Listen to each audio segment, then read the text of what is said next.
लोग कहेला भाई से बड़ा कोई सहारा ना होना। बाकी जब उहे भाई एक दिन आमने सामने खड़ा हो जालन तो सबसे ज्यादा दर्द उहे हो।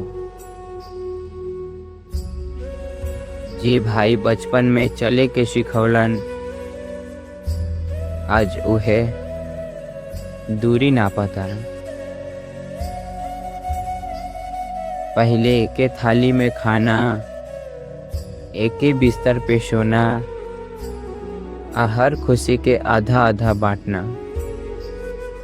आज जमीन के कागज पर रिश्ता के लाइन खिंचत बाड़न। दुआर के बीच दीवार उठ गई, अब भाई सब धीरे धीरे पड़ोसी बढ़ते। माई रोवत रहेली, कहेली तू लोग फिर से एक हो जा। बाकी अहंकार केहू के झुके ना देला, काहे कि बंटवारा जब भाई भाई में होला